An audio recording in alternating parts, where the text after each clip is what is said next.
ദേവസ്വം ആസ്ഥാനത്തെ ചന്ദനമരം മുറിച്ച സംഭവം അബദ്ധം പറ്റിയതല്ല എന്ന് കണ്ടെത്തൽ. ചന്ദനമരം മുറിച്ച് കടത്താൻ തന്നെയായിരുന്നു എന്നാണ് സംശയം. അസിസ്റ്റന്റ് കമ്മീഷണറുടെ പരിശോധനയിലാണ് ഇത്തരത്തിൽ ഒരു സംശയം ഉയർന്നത്. അസിസ്റ്റന്റ് കമ്മീഷണർ ദേവസ്വം കമ്മീഷണർക്ക് റിപ്പോർട്ട് നൽകി. മുറിച്ച മരത്തിന്റെ തടിക്കഷ്ണങ്ങൾ നഷ്ടപ്പെട്ടിട്ടുണ്ടെന്ന് റിപ്പോർട്ടിൽ പരാമർശം. എന്നാൽ അന്ന് ഇത് ചന്ദനമരമല്ല മൈലാഞ്ചിയാണെന്ന് ഓർത്താണ് മുറിച്ചത് എന്നായിരുന്നു ക്ലീനിംഗ് കോൺട്രാക്ടറായ കോമളൻ മാതൃഭൂമി ന്യൂസിനോട് പ്രതികരിച്ചത്. മൈലാഞ്ചി എന്ന് പറഞ്ഞാൽ വെട്ടിയ പുള്ളി ഞാൻ വന്ന അവിടെ ഒരു മൈലാഞ്ചി എന്ന് വെട്ടിയിട്ട് അപ്പം ഞാൻ അപ്പോഴും ഞാൻ ചന്ദനമാണെന്ന് അറിയുന്നില്ല.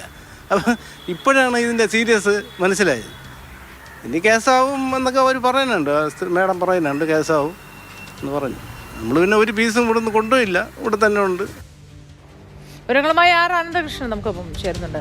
അനന്തൻ, വെട്ടിയത് ചന്ദനമരമാണെന്ന് അറിയാതെ ഇത് മൈലാഞ്ചിയാണെന്ന് കരുതിയാണ് വെട്ടിയതെന്നാണ് പറയുന്നത്. മാത്രമല്ല അതിൻ്റെ പല കഷ്ണങ്ങളും കാണാനുമില്ല എന്ന് പറയുന്നു. ചന്ദനവും മൈലാഞ്ചിയും ഒക്കെ തിരിച്ചറിയാത്ത മനുഷ്യരാണ് ഇത്തരം കാര്യങ്ങളിൽ ഏർപ്പെടുന്നതെന്ന് മനസ്സിലാക്കുമ്പോഴാണ്, അല്ലെങ്കിൽ ചന്ദനവും മൈലാഞ്ചിയും വേർതിരിച്ച് പറഞ്ഞു കൊടുക്കാൻ കഴിയുന്നവരുടെ മേൽനോട്ടം ഇതിനുണ്ടായില്ല എന്ന് മനസ്സിലാക്കുമ്പോഴാണ് ഇതിൻ്റെ ഗുരുതരമായ പിഴവ് പിടികിട്ടുന്നത്, അല്ലേ?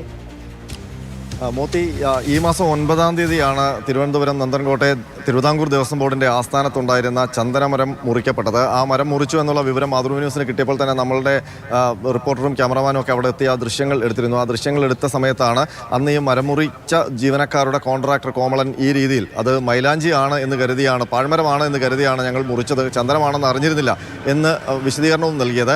എന്നാൽ ഇപ്പോൾ ദേവസ്വം അസിസ്റ്റന്റ് കമ്മീഷണർ നടത്തിയ അന്വേഷണത്തിൽ ആ ദിവസം എഴുതിയ മഹസർ അടക്കം പരിശോധിച്ചുകൊണ്ട് തയ്യാറാക്കിയ വിശദമായ റിപ്പോർട്ടിൽ പക്ഷേ ഇത് അബദ്ധത്തിൽ മുറിച്ചതല്ല എന്നുള്ളൊരു സംശയമാണ് പ്രകടിപ്പിക്കുന്നത്. ഇത് മുറിച്ച് കടത്തിക്കൊണ്ടു പോകാനുള്ള ശ്രമം നടന്നിട്ടുണ്ടോ എന്നുള്ള സംശയമാണ് അസിസ്റ്റന്റ് കമ്മീഷണർ റിപ്പോർട്ടിലുള്ളത്. അതിന് ചില കാരണങ്ങളും ആ റിപ്പോർട്ടിൽ നിരത്തുന്നുണ്ട്. ഒന്ന്, ഈ ചന്ദനമരം രാവിലെയാണ് മുറിച്ചത്.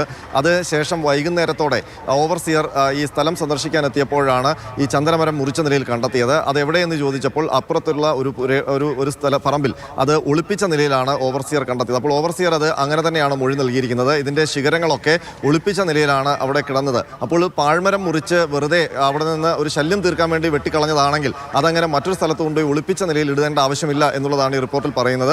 മറ്റൊന്ന്, ഈ പാഴ്മരം ആണ് എന്ന് ചന്ദനം മുറിക്കുമ്പോൾ എന്തിനാണ് ആദ്യം ചില്ലകളെല്ലാം കോതിക്കളഞ്ഞ് വൃത്തിയാക്കി ആ തടി മാത്രമായി വെട്ടിയെടുത്തതെന്നാണ്. സാധാരണഗതിയിൽ ഒരു പാഴ്മരം മുറിക്കുമ്പോൾ അതിനെ അങ്ങനെ പ്രത്യേകിച്ച് ചില്ലകളൊക്കെ കോതി വൃത്തിയാക്കി തടിയായിട്ടൊന്നും മുറിച്ചെടുക്കാറില്ല. അത് തോന്നുന്ന രീതിയിൽ വെട്ടി അത്രയും പെട്ടെന്ന് തന്നെ ശല്യം തീർക്കുക എന്നുള്ളതാണ്. മാത്രമല്ല ഇതിൻ്റെ ഒരു കുറ്റി അവിടെ നിർത്തുകയും ചെയ്തിരുന്നു. ഏതാണ്ട് 50 വർഷം പഴക്കമുള്ള ചന്ദനമരമാണ്. അപ്പോൾ 50 വർഷം പഴക്കമുള്ള ഒരു ചന്ദനമരം കണ്ടാൽ അത് മൈലാഞ്ചിയാണ് എന്ന് തോന്നണമെങ്കിൽ അത് മറ്റെന്തെങ്കിലും ഒരു ലക്ഷ്യം കാണും എന്നുള്ളതാണ് ഈ അസിസ്റ്റന്റ് കമ്മീഷണറുടെ റിപ്പോർട്ടിൽ പറയുന്നത്. അതിനൊപ്പം തന്നെ ഇതിൻ്റെ മഹസർ തയ്യാറാക്കുമ്പോൾ ഈ മുറിച്ച തടിക്കഷ്ണങ്ങൾ ഒന്നും പോയിട്ടില്ല എന്നാണ് അത് ഈ കോൺട്രാക്ടർ പറഞ്ഞിരുന്നത്.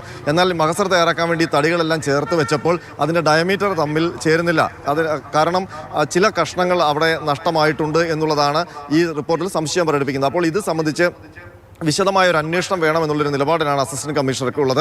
അത് ഈ റിപ്പോർട്ടിൽ വ്യക്തമാക്കിയിട്ടുണ്ട്. മാത്രമല്ല അന്ന് തന്നെ ഇതുമായി ബന്ധപ്പെട്ടൊരു വിശദമായ പരിശോധന വേണമെന്ന് വനംവകുപ്പിനെ അറിയിച്ചതാണ്. പക്ഷേ വനംവകുപ്പ് ഉദ്യോഗസ്ഥർ ഇതുവരെ പരിശോധനയ്ക്ക് എത്തിയില്ല എന്നാണ് നമ്മൾ ദേവസ്വം ബോർഡിൽ അന്വേഷിക്കുമ്പോൾ മനസ്സിലാക്കാൻ കഴിയുന്നത്. ഇത് സംബന്ധിച്ച് പോലീസും ചില വിവരങ്ങൾ ശേഖരിച്ചിട്ടുണ്ട്. ഏതായാലും മൈലാഞ്ചിയാണ് എന്ന് കരുതി ഒരു പാഴ്മരം വെട്ടിക്കളയുകയല്ല ദേവസ്വം ബോർഡ് ആസ്ഥാനത്ത് ഉണ്ടായത്. അത് ബോധപൂർവം ആ മരം അവിടെ നിന്ന് വെട്ടിക്കടത്താനുള്ള ശ്രമമാണോ നടന്നത് എന്നാണ് ദേവസ്വം അസിസ്റ്റന്റ് കമ്മീഷണറുടെ റിപ്പോർട്ടിൽ വ്യക്തമാക്കുന്നത്. ഏതായാലും ദേവസ്വം കമ്മീഷണർക്ക് റിപ്പോർട്ട് ലഭിച്ചിട്ടുണ്ട്. അത് സംബന്ധിച്ച് ദേവസ്വം കമ്മീഷണർ തുടർ നടപടി എടുക്കുമോ എന്നുള്ളതാണ് അറിയേണ്ടത്. ശരി, അനന്തകൃഷ്ണനാണ് വിവരങ്ങൾ പങ്കുവച്ചത്. തുടർ നടപടികൾ എടുക്കുമോ എന്നത് അറിയാൻ നമ്മളും കാത്തിരിക്കുന്നു. അനന്തരം നല്ല ദിവസമായിരിക്കട്ടെ എന്ന് ആശംസിക്കുന്നു.